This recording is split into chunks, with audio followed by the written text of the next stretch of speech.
हम छोटे थे, हमें आपकी कहानियां बताती थी, आपकी संस्कृति के बारे में बताती थी, और जो रिश्ता आपके और उनके बीच था वो आदर का रिश्ता था, प्रेम का रिश्ता था, श्रद्धा का रिश्ता था।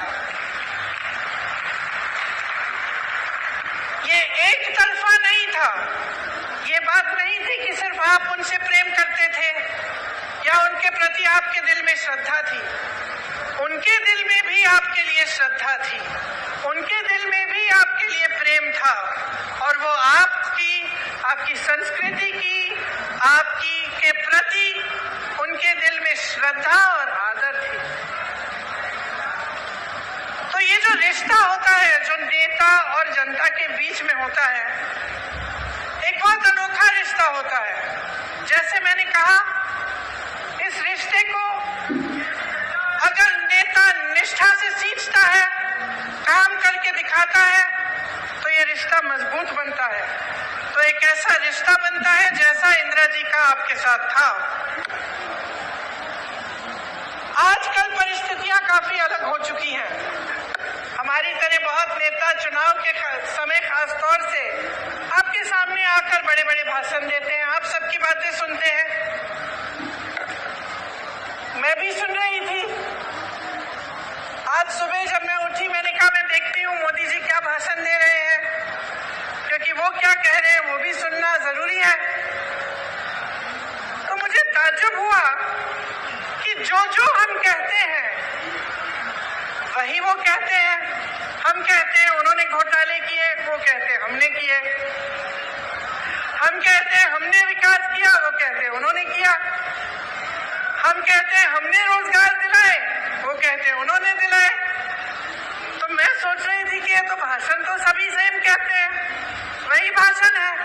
तो जनता को कैसे पता चलेगा कि कौन क्या कह रहा है और इस बीच सच्चाई क्या है? हाँ, मुझे मालूम है। मैं यहाँ आ रही थी तो मैंने कुछ लोगों से पूछा, नौजवान खड़े थे, मैंने पूछा कि भाई क्या लगता है इस चुनाव में क्या होने वाला है, मध्य प्रदेश का भविष्य क्या है? कहने लगे राजा जा रहा है। तो मैंने कहा अच्छा क्यों? कहने लगे कि इस बार हमारा वोट रोजगार के लिए डलेगा।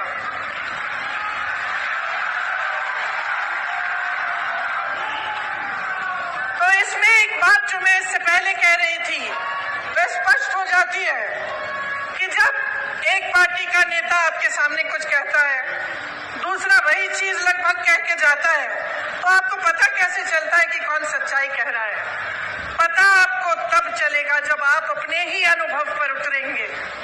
आपका अनुभव क्या है? आपका जीवन क्या है? आपके संघर्ष क्या है? क्या महंगाई बढ़ी है पिछले 18 सालों में? बताइए। 10 गुना? पिछले 5 सालों में? 3.5 सालों में? जब से इनकी सरकार रही है तब से बढ़ी है कि घटी है? बढ़ी है।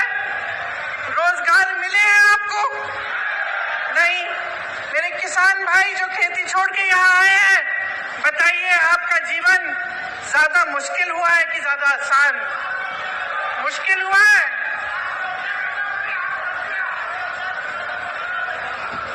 आपको मालूम, आप कह रहे हैं किसानों की आत्महत्या 17,000 में, मैंने अभी एक आंकड़ा सुना कि लगभग 17,000 नवयुवकों ने आत्महत्या की है पिछले 18 सालों में। तो सोचिए कि आपकी सच्चाई आज क्या है। किसी की बातों में मत पड़िए, मैं तो कहती हूँ मेरी बातों में भी मत पड़िए, अपनी सच्चाई और अपने अनुभव में पड़िए और उस अनुभव के आधार पर अपना निर्णय लीजिए। आज हम इस देश में खड़े हैं जिस पर हम सबको गर्व है। और गर्व क्यों है? क्योंकि अगर आप आसपास के देशों को देखेंगे तो शायद हमारा एक देश है इन सारे आसपास के देशों में जो आजादी के बाद एक लोकतंत्र माना जाता था और जिसका लोकतंत्र हमेशा मजबूत रहा है।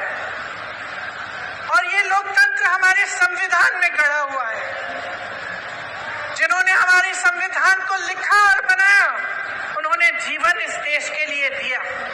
एक नहीं थे, बहुत सारे लोग थे हमारे स्वतंत्रता सेनानी, और हमें गर्व है आज अपने देश पर, जिसके संविधान में लिखा है कि हर जने को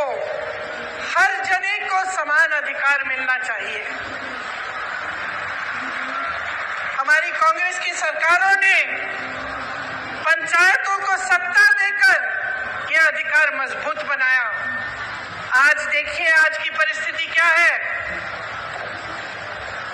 आज तमाम पंचायतों को मुश्किलों में डाल दिया है, और जहां हमने पंचायतों के लिए व्यवस्था लागू की, भाजपा सरपंचों के अधिकारों में कटौती ला रही है, आपको कमजोर कर रही है। राज्य भर में आज पटवारी 1 महीने से हड़ताल पर बैठे हैं। जितने भी काम आपको कराने पड़ते हैं, सब काम रुक गए हैं। आप भटकते रहते हैं इधर से उधर। उनकी अपनी मांग है, उनको भी सरकार ने सहायता नहीं दी, वे हड़ताल पे बैठे हैं। ये स्थिति है आज यहाँ की। 18 सालों में 250 से ज्यादा, 250 से ज्यादा घोटाले हुए हैं। अगर हम उसकी लिस्ट बनाने चले तो हम यहाँ पे 2 घंटे के लिए खड़े रहेंगे।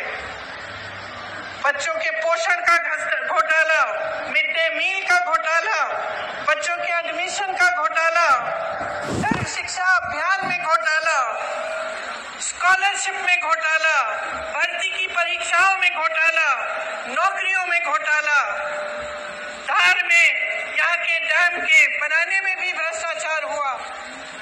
इससे क्या पता चलता है आपको? आप अगर मेहनत करते हैं, खेती में काम में मेहनत करते हैं, कहीं नौकरी करते हैं, तो किस लिए करते हैं? मेरी बहनें, आप घर पे मेहनत करती हो, सारा घर परिवार संभालती हो, किस लिए करती हो? अपने बच्चों की परवरिश के लिए करती हो ना, अपने बच्चों के भविष्य को सुरक्षित करने के लिए।